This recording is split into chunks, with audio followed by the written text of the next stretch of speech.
we spoke very briefly about the lunch offering and Dharma teaching because there was such short notice they couldn't prepare for the retreat. And about maybe 5 days ago, he called me and we talked for a long time over the phone. He openly expressed his concerns, his wishes that the place is not being used right now according to the original purpose, the original intention. A lot of the abbots that came to teach, for some reason, did not find the temple as something that they could use where they could stay for a long time or permanently. So he thought about selling. He thought about retiring and just sell the place. But somehow he was never able to. He didn't want his original desire to go in vain. He wanted Dharma to continue to spread and to make use of the facility. And even if he invites meditation teachers to come and conduct meditation retreat, because of the small Dhamma hall and lack of usable rooms, I mean the facility is not open enough. So a lot of the teachers will come by maybe for Dhamma teaching or just stay one night, but for long-term courses, 7 days, 10 days, they didn't think it was suitable. So he kept on looking, and I told him that let's connect, let's meet for Dhamma teaching and offering. And I want you to listen to Seattle's teaching. I want you to meet Seattle and the Sangha, listen to his teaching, and let Dhamma do the rest. It might be suitable for both sides, but I cannot say anything for now until you meet him. And so in my heart, I was really hoping that he would understand Seattle's teaching, that he will find Seattle's teaching valuable, and that it is a perfect match. So I was playing matchmaker, and I hope it ends in a marriage. But I wasn't able to stay for the full time, but I knew that it would not be difficult for him to be convinced. All he has to do is to listen to Seattle's teaching. We don't have to do much convincing, just listen. And sure enough, after the Dhamma teaching, he pulled me to the back with his wife, and he said that we will talk for long term, for long-term usage, and I think we could work something out. So at that time, I think you have won them over. They found something that they have been looking for. I just hope that if we conduct retreats, if we were to use it on long term, we will protect the place as if they have been protecting it for a long time. We would value it as much as the original owner has valued it, and we will make the use of it as their initial intention and not for anything else.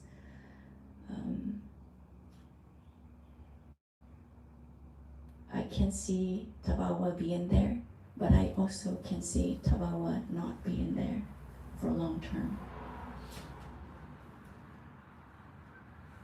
Just from the observation of the husband and the wife, I know they are very intelligent people, very careful in details, very delicate,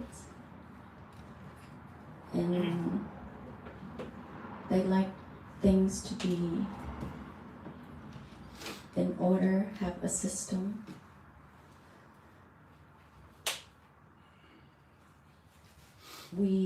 Even though the initial transition could be smooth, we can have many retreats, but I also can see in the long term problems if we are not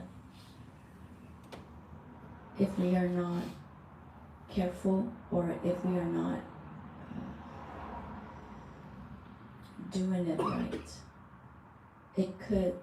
The relationship could turn badly, or it might not. It would be more on their sides, but not from our sides. But we cannot tell, what will happen. Dharma has its own power. Just make the best use now. That could be just concerns, but it could not be real. I still think that we should proceed.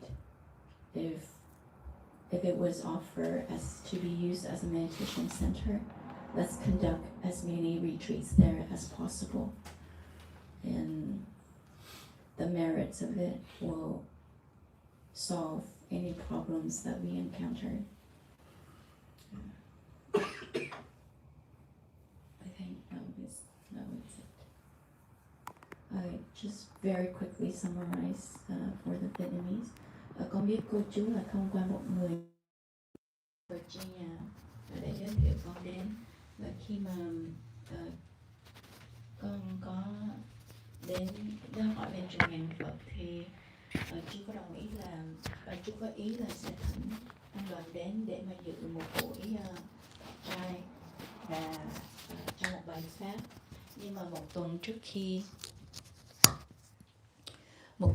khi mà con đến thì chú có gọi cho con và chú có chia sẻ và tâm sự, phải gọi là hai chú cháu tâm sự với nhau về cái ý nguyện của trung tâm thiền đó. Thì chú có chia sẻ về những khó khăn mà chú đã gặp phải và những cái khắc khoải về việc hoàn pháp. Vì thực ra chú cũng có thỉnh một vài vị để đến làm trụ trì, tổ chức các khóa tu. Nhưng vì một nguyên nhân nào đó thì các khóa tu không được dài hạn. Có thể là họ chỉ ghé đến cho một bài pháp thoại nhưng lại không tổ chức khóa 7 ngày hoặc 10 ngày chẳng hạn. Vì ngôi nhà đó cũng hơi chật và đi lên đi xuống thì cũng bất tiện và không có quá nhiều phòng. Và đôi khi là cái việc hướng dẫn pháp ở đó bị ngưng lại hoặc là bị giới hạn. Và đôi lúc thì chú nghĩ là chú phải bán cái ngôi nhà đó, nhưng mà chú vẫn không làm. Chú vẫn hy vọng rằng nơi đó có thể trường tồn, có thể trở thành một cái nơi để mà quý ngài có thể hoằng pháp, giống như là cái ý định sơ khai thuở ban đầu của cô chú. Và Cindy không muốn nói nhiều về ngài thiền sư cũng giống như là tăng đoàn Thapawa. Cindy chỉ nói với chú rằng chú hãy đến và nghe một bài pháp của ngài thiền sư và gặp gỡ ngài thiền sư. Sau đó chú tự sẽ biết là chú cần phải làm gì và chú có thể đưa ra quyết định. Và sau khi mà gặp ngài thiền sư, con không bao giờ nghĩ rằng ngài thiền sư cần phải thuyết phục chú. Con không bao giờ nghĩ như vậy. Con luôn nghĩ rằng chỉ cần là chú nghe một bài pháp thì pháp sẽ thuyết phục chú. Pháp sẽ nói cho chú biết là chú cần phải làm gì. Và đúng như vậy, sau buổi pháp thoại ngày hôm qua thì cô chú có gặp con ở đằng sau. Và cô chú có nói rằng có lẽ là sẽ có một cái gì đó dài hạn có thể xảy ra. Và cô chú rất là quý những cái giáo pháp mà ngài thiền sư đã ban. Và cô chú sẽ liên lạc với con để làm sao mà chúng ta đi tới những cái bước tiếp theo. Con đương nhiên là cũng vui nhưng cũng không có quá ngạc nhiên, vì con cũng biết được đó là nó sẽ là một cái mối duyên rất là tốt đẹp, và nó sẽ thành tựu, vì một bên thì cần cả hai bên đều cần nhau, cả hai bên đều cần lẫn nhau cả. Nhưng con cũng có quan ngại một ít là con nghĩ rằng trong giai đoạn đầu thì mọi thứ có thể là sẽ xảy ra rất là tốt đẹp. Chúng ta cũng có thể tổ chức những khóa thiền liên tục và có sinh hoạt của việc hoằng pháp ở đó. Nhưng mà theo sự để ý của con thì con thấy cô chú là một người rất chỉnh chu, một người có học thức và rất chỉnh chu. Thì vì những người chỉnh chu và có học thức thường hay nghiêng về cái phía là phải có lập trình rõ ràng và một hệ thống rõ ràng. Nhưng theo trải nghiệm của con thì tăng đoàn Tabawa là hoàn toàn trái ngược. Cho nên có thể là về lâu về dài có thể xảy ra những cái xung đột về cách vận hành. Những cái việc này thì cũng chỉ là lo lắng mà thôi, mà cũng chưa chắc gì nó đã xảy ra như vậy. Chỉ là nếu như chúng ta tổ chức khóa tu, tiếp tục các khóa tu, thì có thể cái phước báu mà do cái việc hoằng pháp nó sẽ thay đổi mọi thứ, hoặc là pháp sẽ bảo vệ nơi đó và pháp sẽ tự vận hành. Cho nên việc lo lắng chỉ là lo lắng mà thôi. Nhưng đó cũng là một cái điểm mà cũng khắc khoải ở trong lòng của con. Nhưng con cũng nghĩ rằng chúng ta hãy bắt đầu, cho dù là có khó khăn hoặc là tương lai có ra sao thì chúng ta cũng phải bắt đầu. Nếu không bắt đầu thì sẽ không biết được chuyện gì xảy ra. Cho nên là khi Ngài Thiền Sư về, chú sẽ liên lạc với con để mà sắp lịch cho năm sau. I also want to let Seattle knows that there's a group in Virginia with a lot of meditators from a different place that I have reached out to them before our trip to organize meditation retreat, but they were not able to give us the time. But they called me after you left Virginia. They called me about on my way to Georgia. And they say that they would like Seattle to conduct long-term retreat there for the facility. And she will let me know what schedule the center has availability. And if it's aligns with your availability, we can have long-term courses there. And she did listen to your teaching in Virginia. She invite you to come for a retreat, so I will work with her. I also received a phone call from the head nun at Phước Hải Temple in North Carolina, the one that we just received. We just conducted the 3-day meditation retreat. She asked me to come back the end of May to translate for Vesak. It's a big ceremony. Apparently, Bhikkhuni has deep connections with all the Buddhist temples around and the officials around. So she wants me to translate at the same times to introduce our group, to introduce our Sangha, so that we can be friendly and be able to use their facility for future retreats. So she told me to come back in May for a few days, and I promised her I will come back. So that is our plan for next year. May I will come back, but I'm not sure about your availability. I have to check the schedule, your schedule, before I can arrange it. So maybe if I can't arrange it, I can arrange for one place in Virginia, one place for North Carolina, and one at the Thousand Buddha. So if you make one trip, you can have 3 places, but we will determine which month is appropriate. Yeah, là khi mà trên đường đến đây thì có một cái trung tâm thiền gọi là Trung tâm Thiền Đức ở Virginia, có rất là đông thiền sinh và nơi đó thường thỉnh các vị lớn về. Cái nơi đó là cái nơi mà con đã xin được tổ chức khóa tu ở Virginia, nhưng vì họ không có sắp xếp lịch được cho nên là chúng ta không thể tổ chức ở đó. Nhưng sau khi Ngài Thiền Sư rời đi thì họ có nghe những cái feedback về các thiền sinh ở đó, và cái người chủ ở đó cũng có nghe lời giảng của Ngài. Thì cô có gọi và nói về thỉnh Ngài là sẽ sắp xếp cái lịch cho năm sau để mà hoằng pháp, để mà tổ chức một cái khóa tu dài hạn ở đó. Thì con sẽ thỉnh Ngài Thiền Sư vào cái thời điểm nào là tốt nhất. Và ngoài ra thì trên đường đến đây thì Sư Bà Minh Nghiêm cũng có mong muốn là con sẽ quay lại vào tháng 5 để mà thông dịch cho một buổi lễ Phật đản.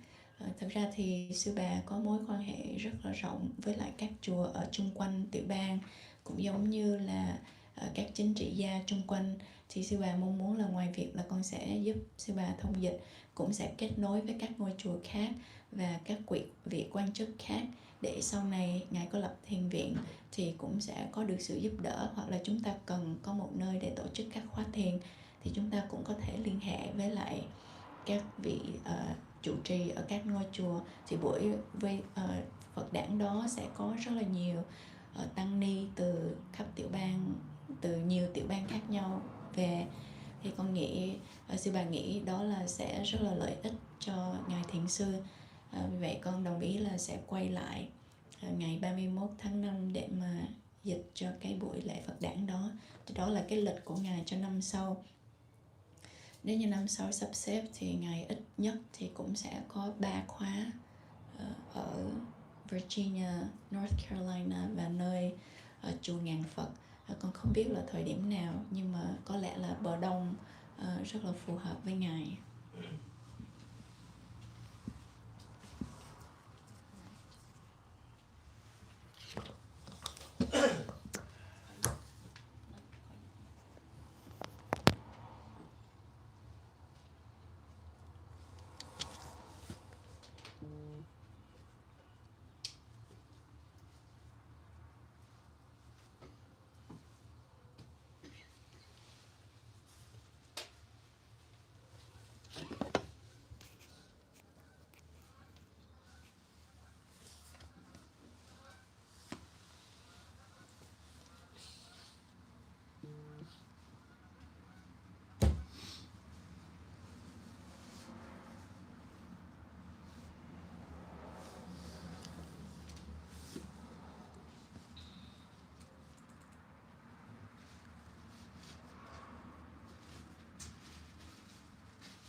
Put off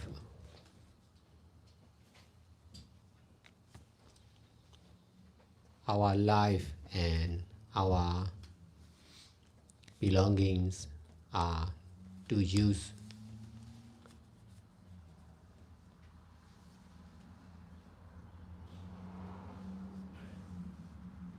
only with mindfulness and detachment.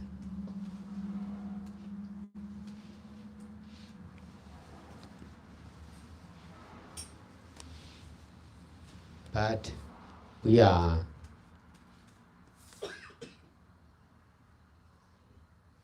using our life and our belongings with ignorance and attachment.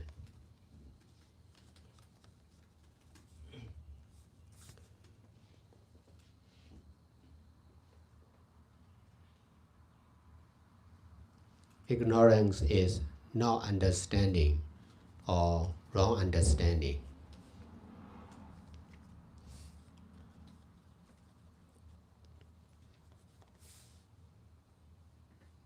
We are understanding ourselves as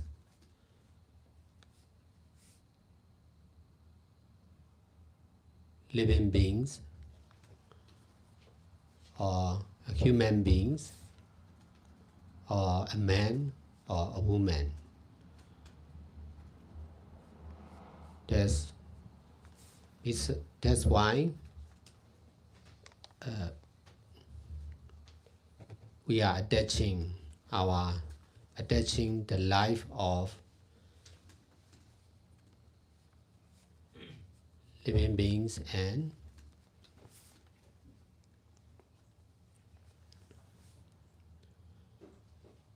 non-living beings or infinite universe.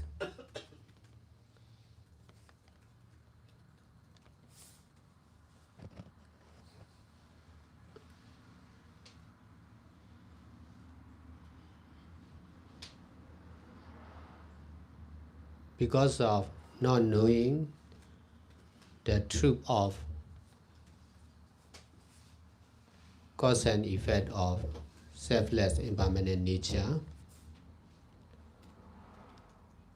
we are knowing ourselves and the others as real or true.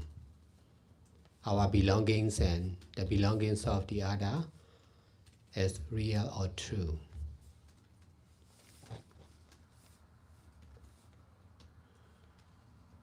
Besides, we attach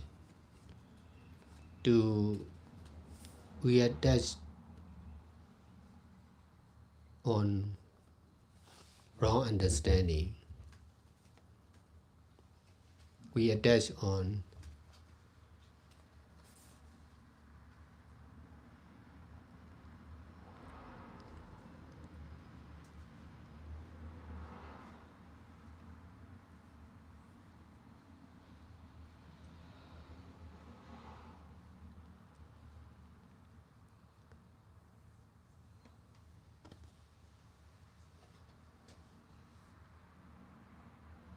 living and non-living beings. That attachment is the cause of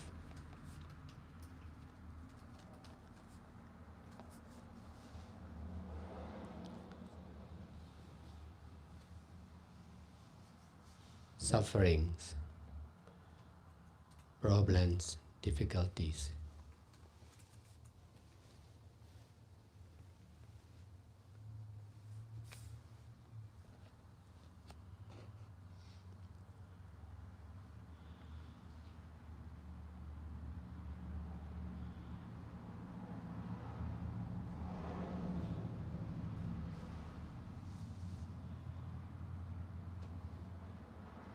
Our past ignorance or wrong understanding created our present life.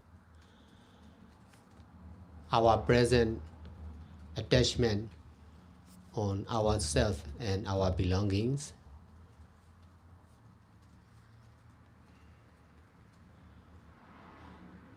or the others and their belongings are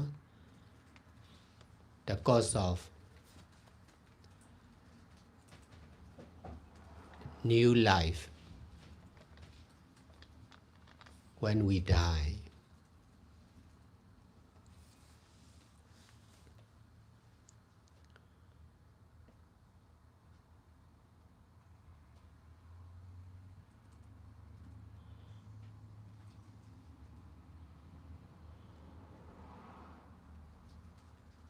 If we are understanding like this, we should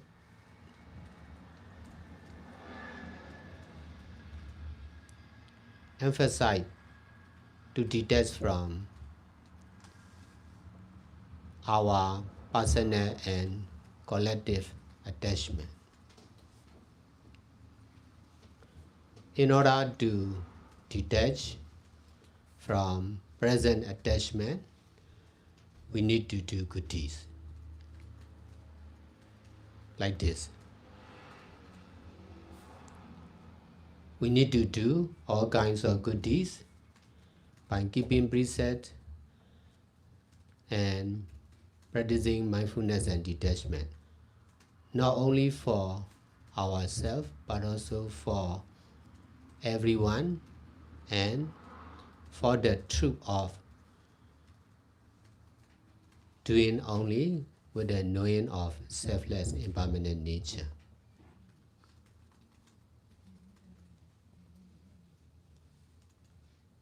I have been practicing and teaching like this for over 25 years continuously. I am able to teach like this because of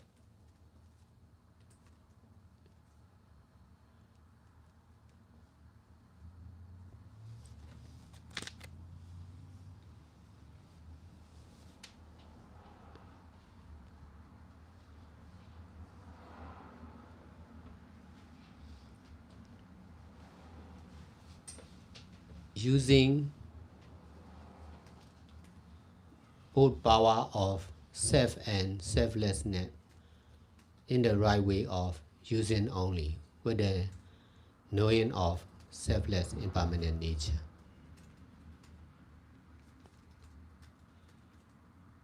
Practicing only by oneself or ourself is not enough. That's why I need to share or teach whatever I understand.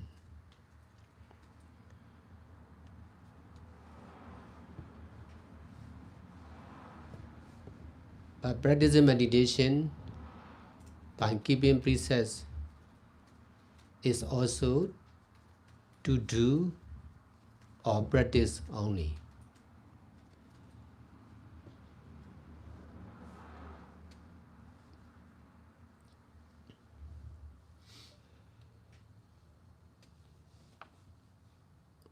With the knowing of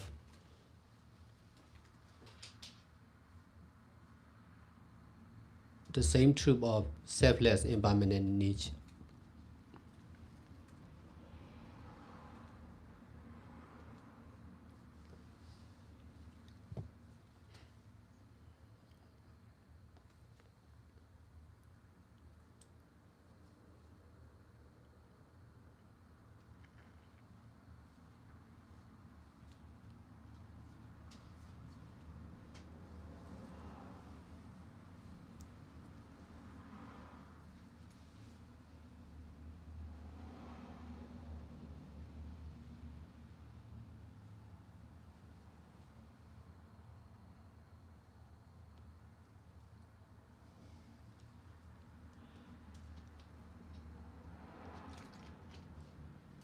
In order to detach from doing practicing meditation, we need to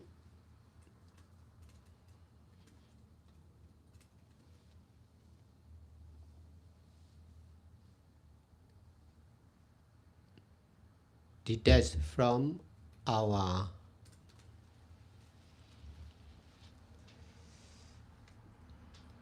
daily activities concerned with education, healthcare, business, social activities, etc.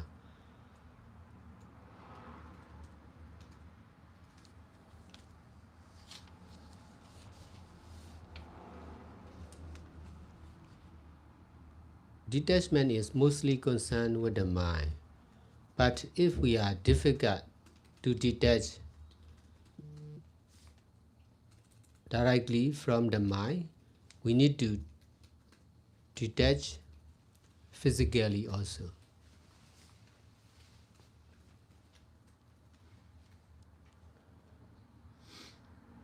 We need to stay in the meditation center to detach from staying at home, we need to do good deeds together with the other meditators and meditation teacher in order to detach from our family members.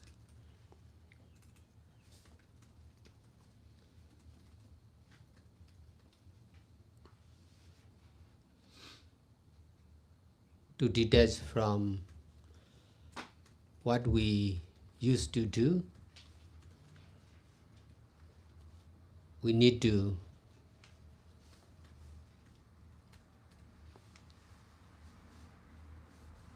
practice in the meditation retreat together with the other meditators.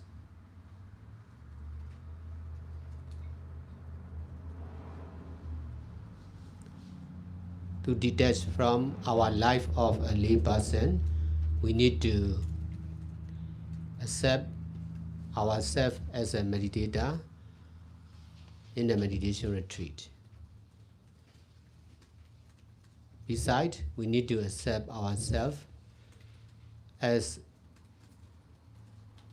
not someone, not something, just cause and effect of selfless impermanent nature. Every right understanding or knowing is to detach from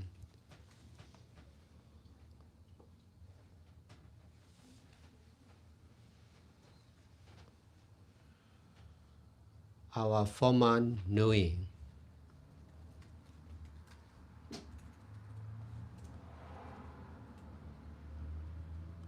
Both of knowing and not knowing are to be using only with the knowing of selfless impermanent nature.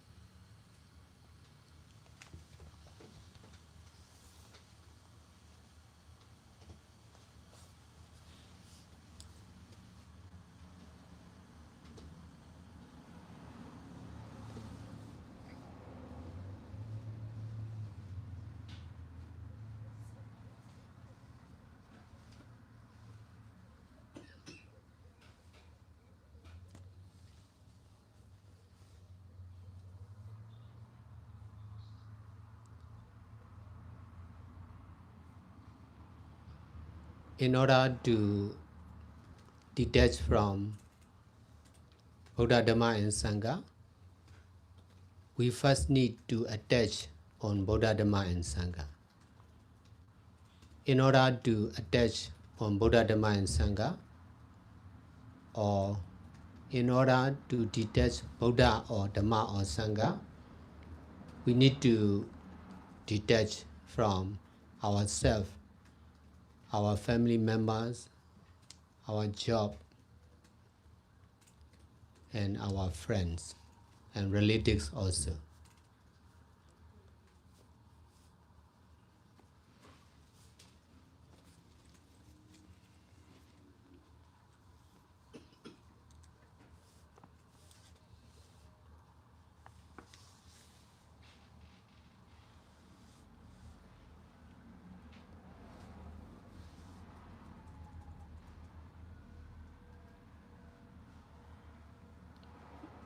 Most of the living beings are facing with difficulties in their life because of their attachment. There will be less and less difficulties as much as they can reduce their attachment. If we continue practicing like this, there will be less and less attachment. In our present mind, in this way, there will also be less and less difficulties, whatever we do.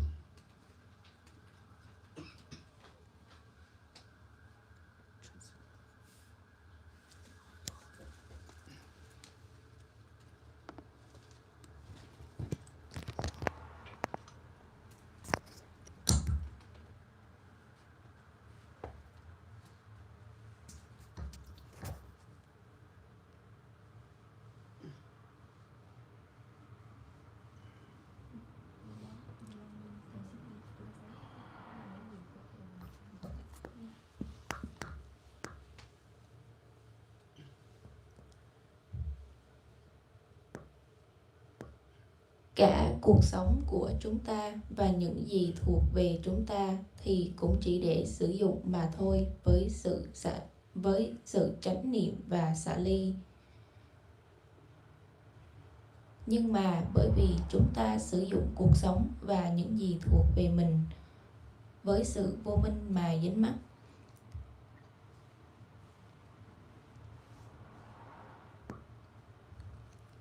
Sự vô minh thì chính là cái hiểu sai hoặc là không hiểu. Chúng ta hiểu bản thân mình như là một chúng sinh hay một con người hay một người đàn ông, một người đàn bà. Đó là lý do vì sao mà chúng ta dính mắc vào cuộc đời của một chúng sinh và phi chúng sinh và vũ trụ vô tận.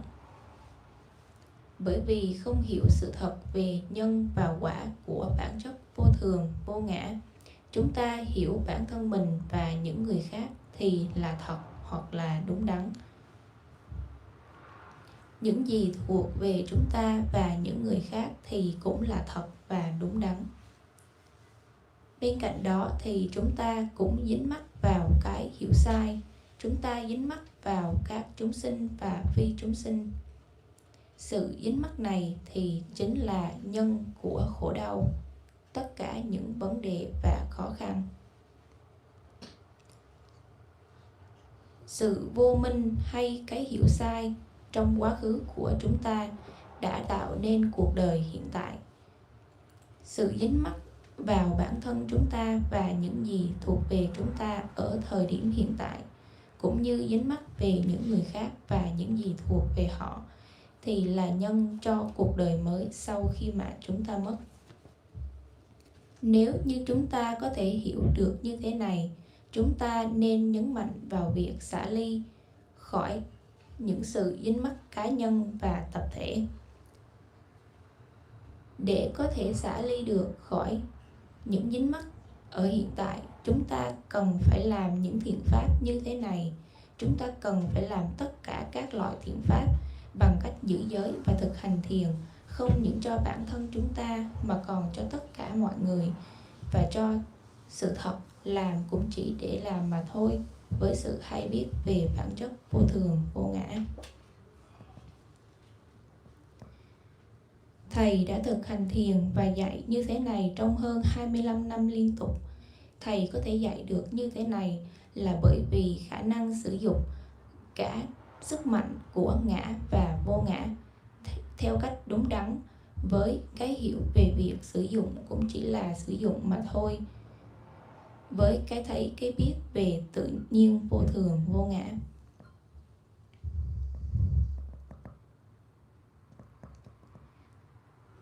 Tự ngã hay bản thân chúng ta thì là không đủ.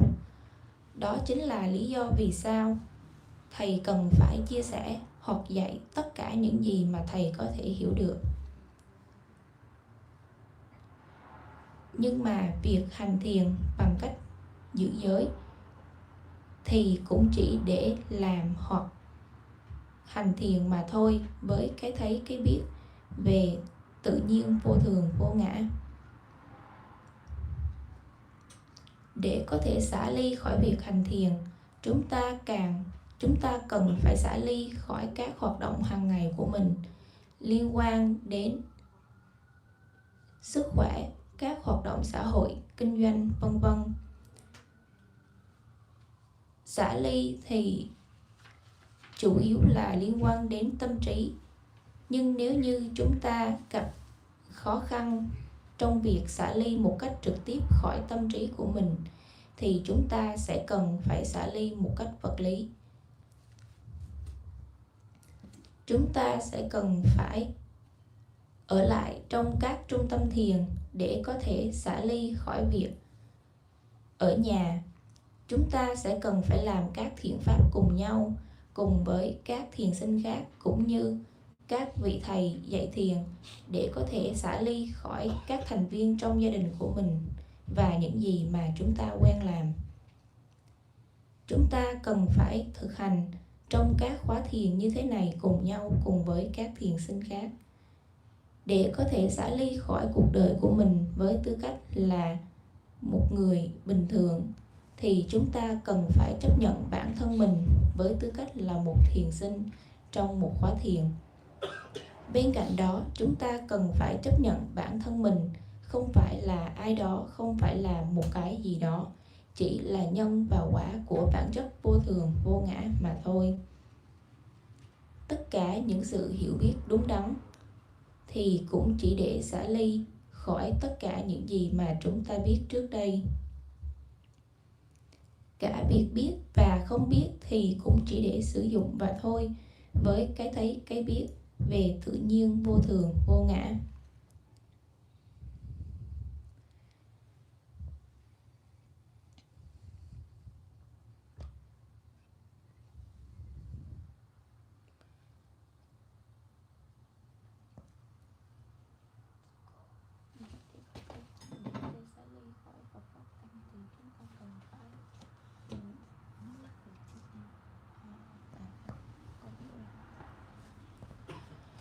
Để có thể xả ly khỏi Phật, Pháp và Tăng thì ban đầu chúng ta cần phải dính mắc với Phật, Pháp và Tăng. Để có thể dính mắc vào Phật, Pháp và Tăng thì chúng ta cần phải xả ly khỏi bản thân mình, những thành viên trong gia đình của mình, bạn bè và thân quyến. Tất cả các chúng sinh thì đều gặp khó khăn trong cuộc sống của họ bởi vì sự dính mắc của bản thân họ. Họ sẽ có ít khó khăn hơn nếu như mà họ có thể giảm thiểu đi sự dính mắc của mình. Nếu chúng ta có thể tiếp tục thực hành như thế này thì chúng ta sẽ có ít sự dính mắc hơn vào tâm trí hiện tại của chính mình. Bằng cách này thì chúng ta sẽ có ít hơn những khó khăn trong cuộc sống, trong bất kỳ điều gì mà chúng ta làm.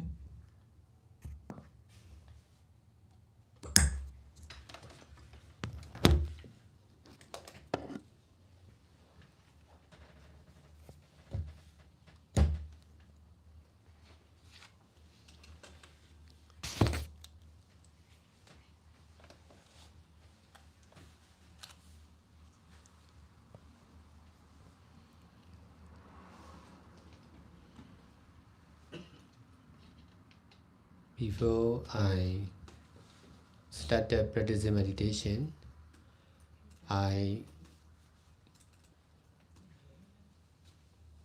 read a lot of books, but not Buddhist literature, when I was young. Because of reading the books, the word nothing is impossible is in my mind, even when I was young.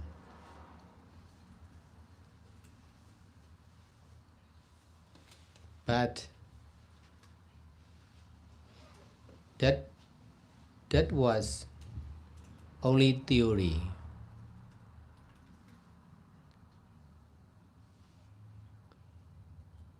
I know that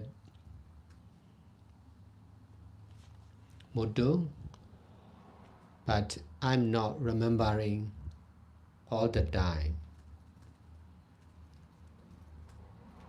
That theory is not in my mind all the time.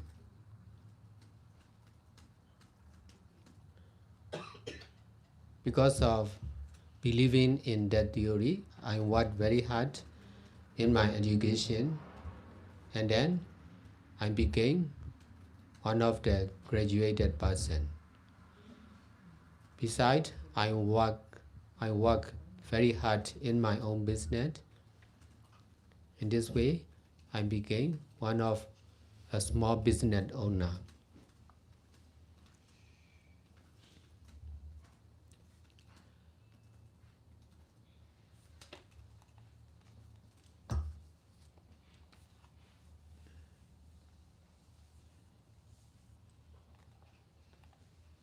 But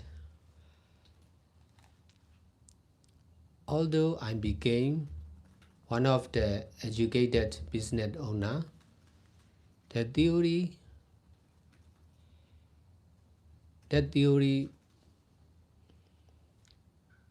was not in my mind all the time.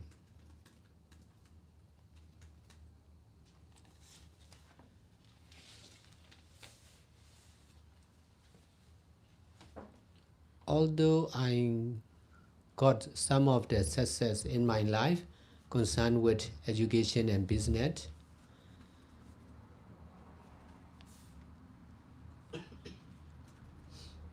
there were many things I couldn't do, or I was not satisfied. Because of attachment on helping people, I used to help often, but I was not satisfied with my ability and intelligence concerned with helping people.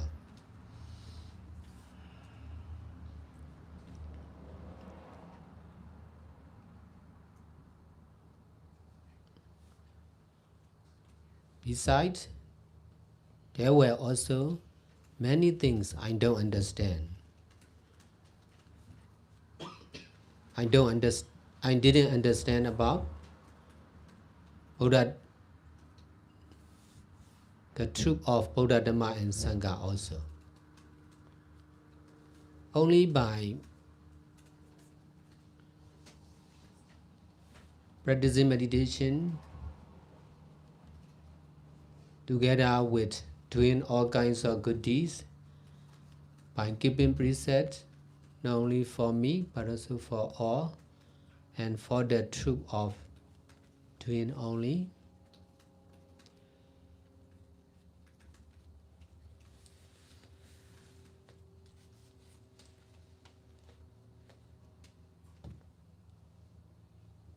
the theory of nothing is impossible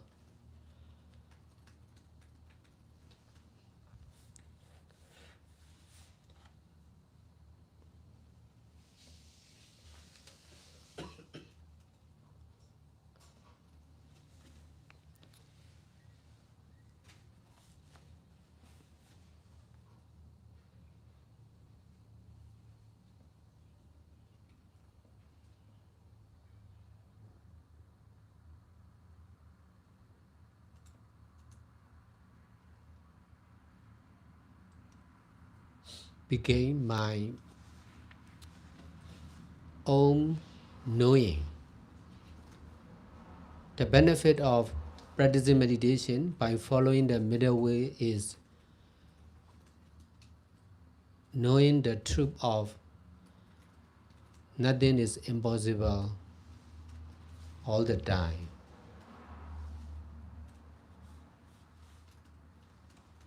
With this right understanding, I have been solving the most difficult problems of Buddhism and society one after another.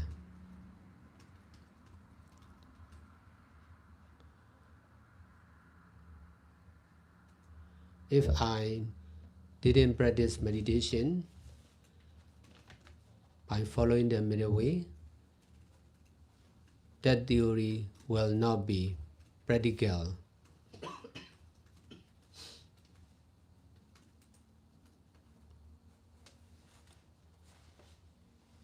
or the best use for me.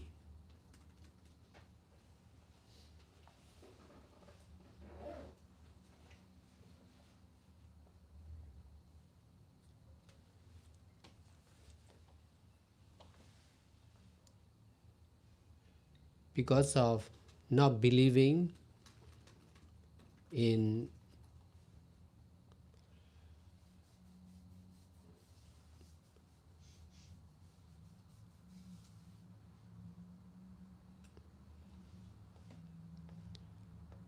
nothing is impossible. We are not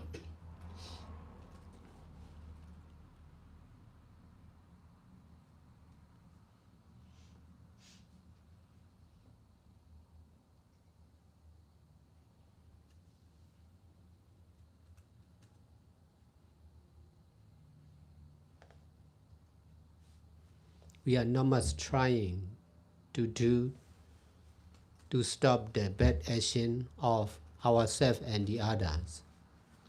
Besides, we are not much doing good deeds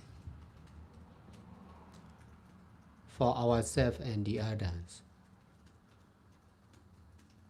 We are not much purifying our personal and collective mind.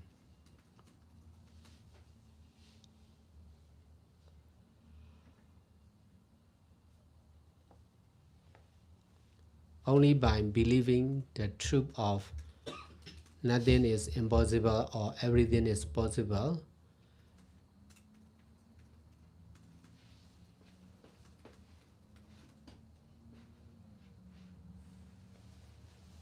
we will be able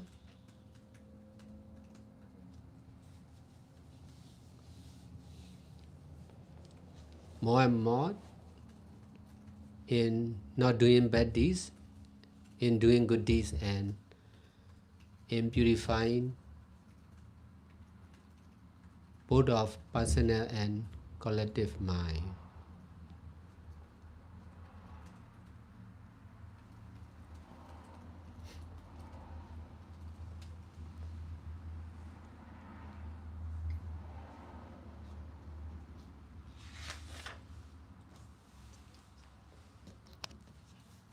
With this right understanding, I am helping, I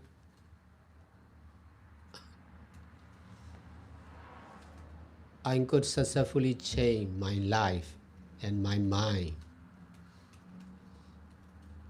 from the mind and life of an educated businessman to the mind and life of meditators, meditation teacher, and leaders of social activities.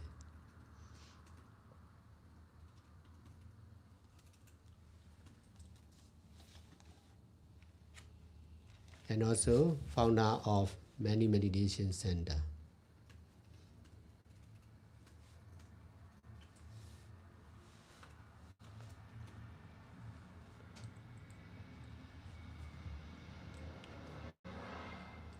I'm able to do like this because of not only doing good deeds by myself, but also helping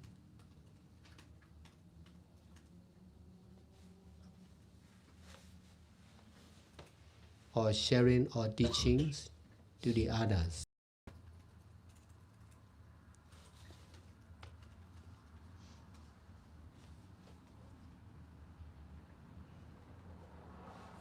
In this way, I have been helping more and more people to practice and teach meditation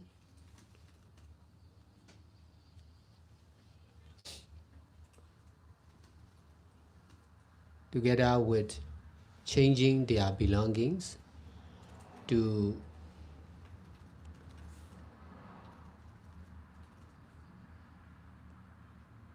be monastery or meditation center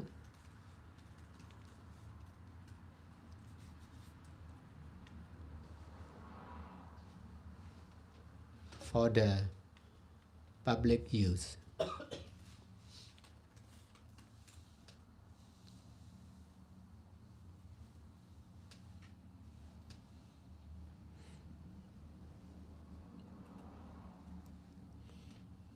I'm doing like this not only in Myanmar, but also in India, in Vietnam, and here in United States of America also.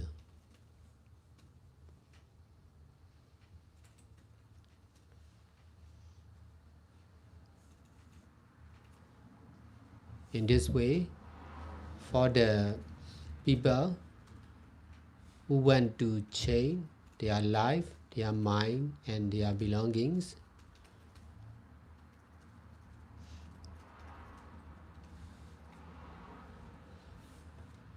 to be the use of meditators, meditation teacher, and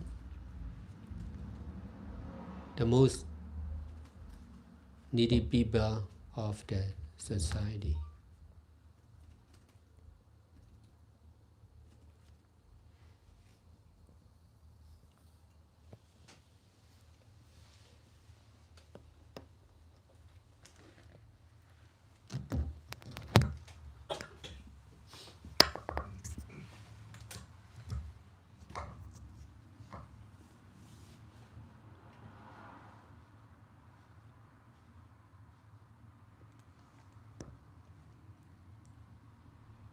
Trước khi thầy thực hành thiền, thầy đọc rất nhiều sách, nhưng không phải là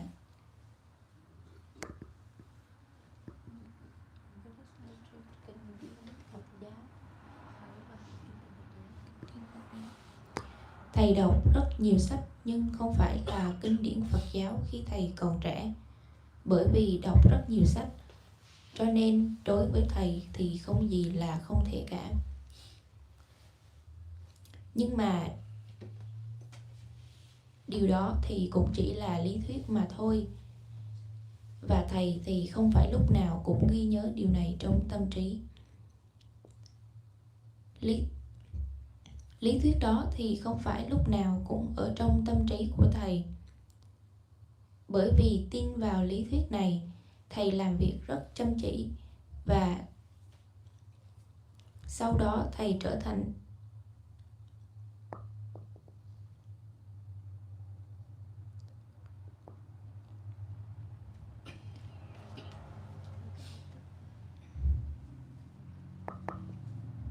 Bởi vì tin vào lý thuyết này mà thầy làm việc rất chăm chỉ và rồi sau đó thầy trở thành một người có học thức. Bên cạnh đó, thầy làm việc rất chăm chỉ trong việc kinh doanh của mình và đó là lý do vì sao mà thầy trở thành một người chủ doanh nghiệp. Nhưng mặc dù thầy đã trở thành một người chủ doanh nghiệp có học thức thì lý thuyết đó vẫn không ở trong tâm trí của thầy mọi thời gian. Mặc dù thầy đã có được sự thành công liên quan đến việc giáo dục và kinh doanh, vẫn có rất nhiều thứ mà thầy vẫn không thể làm hoặc là không cảm thấy thỏa mãn. Bởi vì sự dính mắc vào việc giúp đỡ người khác, thầy đã từng giúp đỡ họ, nhưng thông thường thì thầy sẽ không thấy thỏa mãn với khả năng và trí thông minh của mình liên quan đến việc giúp đỡ người khác. Bên cạnh đó cũng có rất nhiều thứ mà thầy không hiểu. Thầy không hiểu về sự thật của Phật, Pháp, Tăng. Chỉ bằng cách thực hành thiền cùng nhau, cũng như làm tất cả các loại thiền pháp như thế này, bằng cách giữ giới không những cho thầy mà còn cho tất cả, với cái thấy cái biết về làm cũng chỉ để làm mà thôi, thì lý thuyết về không gì là không cả, không gì là không thể trở thành cái biết riêng của thầy.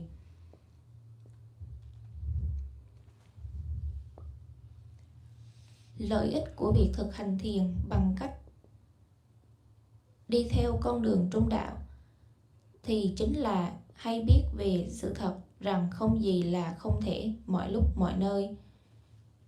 Với cái hiểu đúng đắn này, thầy đã giải quyết được rất nhiều những vấn đề khó khăn liên quan đến Phật giáo và xã hội. Nếu như thầy không hành thiền bằng cách đi theo con đường trung đạo, thì lý thuyết đó có lẽ đã không phải là thực tế hay là có thể được sử dụng đúng đắn nhất đối với thầy. Bởi vì tin vào việc không gì là không thể, chúng ta không cố gắng hết sức để có thể dừng lại các hành động xấu của chính bản thân mình và những người khác. Bên cạnh đó thì chúng ta cũng không làm nhiều việc tốt cho bản thân mình và cho mọi người. Tâm trí cá nhân và tâm trí tập thể của chúng ta thì không được thanh lọc. Chỉ bằng cách tin vào sự thật rằng không gì là không thể, hay tất cả mọi thứ thì đều là có thể, chúng ta có thể làm nhiều thiện pháp hơn, cũng như thanh lọc tâm trí tập thể và cá nhân của mình. Với cái thấy cái biết đúng đắn này thì thầy đã có thể thành công thay đổi được cuộc đời và tâm trí của mình, từ một người kinh doanh thành công có học thức trở thành một người thiền sinh, thiền sư, cũng như là một nhà lãnh đạo các hoạt động xã hội. Và thầy cũng là nhà sáng lập của rất nhiều các trung tâm thiền. Thầy có thể làm như thế này đó là bởi vì thầy không những làm thiện pháp cho chính mình mà còn giúp đỡ và chia sẻ và giảng dạy tới rất nhiều người khác. Bằng cách này thì thầy có thể giúp được nhiều người hơn trong việc thực hành và dạy thiền, cùng với việc thay đổi những gì thuộc về họ để có thể trở thành tu viện hoặc là trung tâm thiền cho cộng đồng. Thầy có thể làm như thế này không những ở Miến Điện mà còn ở Ấn Độ, Việt Nam và cả Mỹ nữa. Bằng cách này thì những người mà họ có mong muốn thay đổi tâm trí, cuộc đời cũng như là những gì thuộc về mình để có thể được sử dụng cho việc tu tập, trở thành một thiền sinh, thiền sư và những người cần giúp đỡ trong xã hội.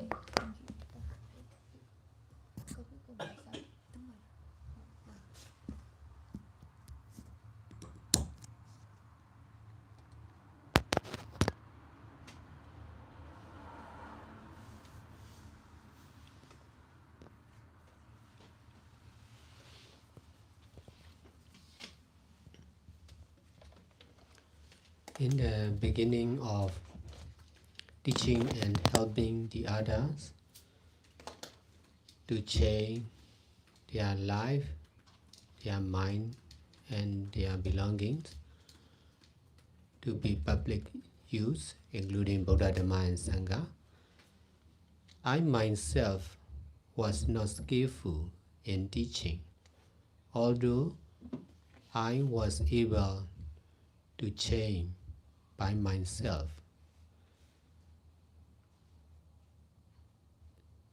This is the saying in the sight of the donors or volunteers or meditators. They were not skillful to understand the middle way and in doing good deeds. That's why not much success at that time.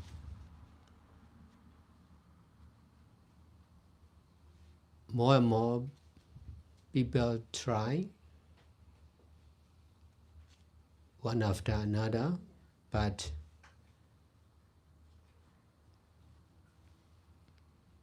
not getting success. Some of them give up in trying like this, but I never give up. I continue teaching and helping and guiding more and more till now. In this way,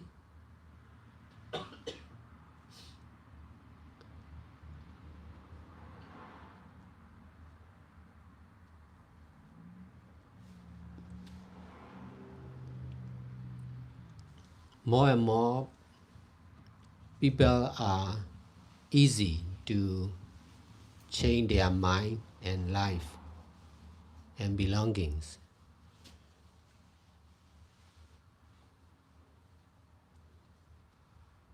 To be meditators, meditation teacher, and to create full-time meditation center.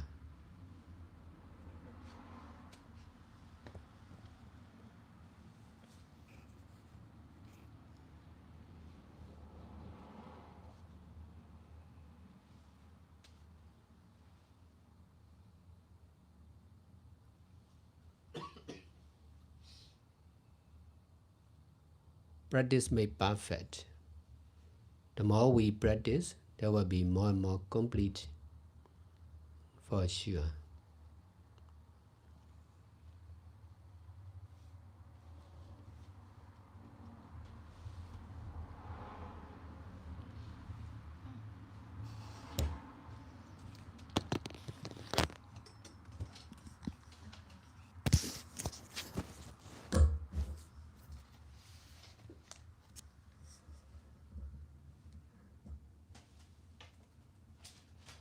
Vào giai điểm đầu tiên, khi thầy bắt đầu giảng dạy cũng như giúp đỡ những người khác để có thể thay đổi tâm trí và cuộc đời của họ, để có thể giúp cho công chúng hiểu được về bài giảng của mình, thì thực ra thầy cũng không có thuần thục trong việc chuyển đổi để có thể hướng dẫn cho công chúng hiểu một cách rõ ràng. Mặc dù là thầy có thể thay đổi cuộc đời, tâm trí của chính họ, thì nó cũng giống như cho thời điểm ban đầu của tất cả quý thí chủ, tình nguyện viên cũng như là quý hành giả thiền sinh. Họ cũng sẽ không thể nào thành thục để có thể hiểu được con đường trung đạo mà thầy hướng dẫn bằng cách làm các thiện pháp giống như bây giờ. Và như vậy thì sau đó họ cũng không gặt hái được nhiều những thành tựu khi mà họ tham gia làm các thiện pháp với nhiều người. Trong số những người chưa có gặp những thành tựu trong việc làm thiện pháp thì họ đã quyết định bỏ cuộc hoặc dừng lại. Họ không mong muốn được cố gắng thêm nữa. Nhưng đối với thầy thì thầy chưa bao giờ bỏ cuộc. Thầy vẫn luôn cố gắng để tiếp tục làm thiện pháp, chia sẻ Phật pháp, giúp đỡ mọi người, và việc giống như việc hướng dẫn cho đến bây giờ. Và theo cách thức này thì thầy đã có thể thay đổi được rất là nhiều cuộc đời của rất nhiều người. Và bên cạnh đó thì bài giảng này cũng sẽ trở nên dễ dàng hơn để có thể hiểu nhiều cuộc đời và nhiều người đã được thay đổi. Và như vậy thì có rất nhiều người sẽ có khả năng trở thành các vị hành giả thiền sinh, trở thành quý thiền sư, cũng như là cũng sẽ trở thành những nhà sáng lập viên của những trung tâm thiền toàn thời gian như họ mong muốn. Chỉ có sự thực hành mới làm cho pháp hành trở nên trọn vẹn. Chúng ta càng thực hành thì chúng ta sẽ càng trở nên trọn vẹn trong pháp hành của mình.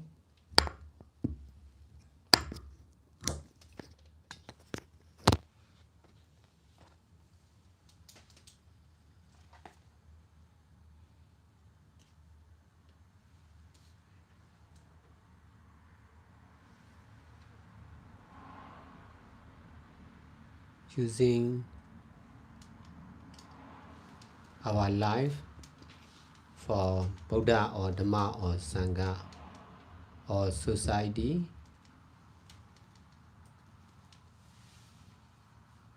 is more easy to do. Many people are able to do, but using our belongings for Buddha or Dharma or Sangha or society is not much easy.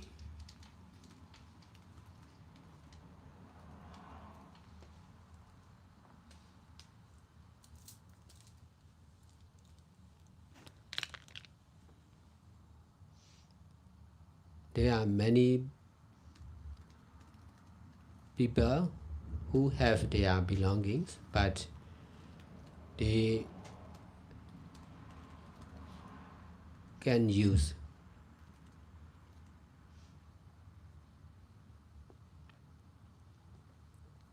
for all, including Buddha, Dharma, and Sangha. This is because of not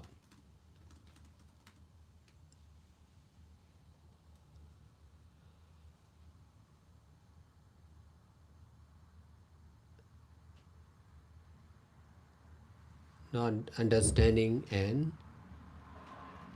using the middle way.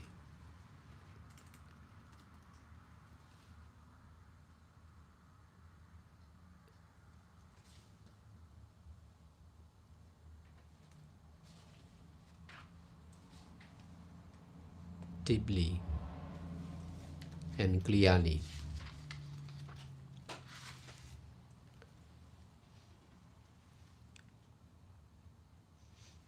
Now we are using the Bhava full-time meditation center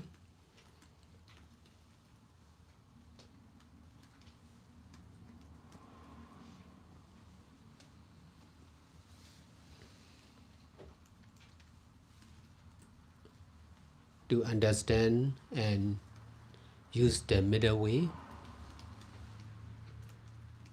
for more and more people.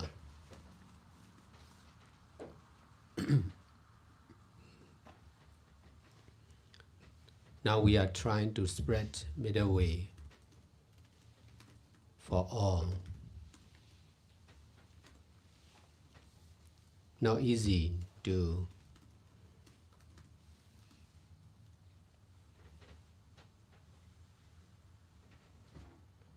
understand, practice, and teach. But it is possible if we work very hard, continuously and seriously.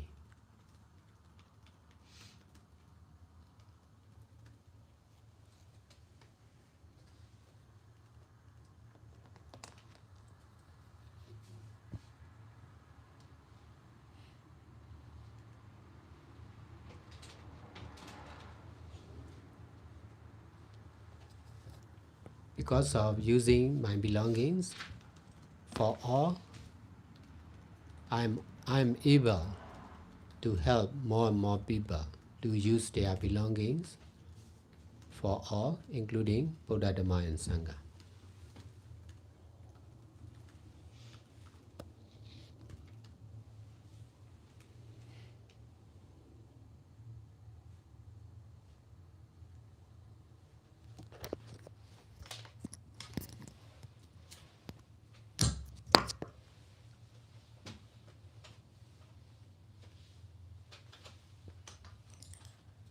Sử dụng cuộc đời của mình cho Phật, Pháp, Tăng hay xã hội thì là một điều dễ để có thể làm.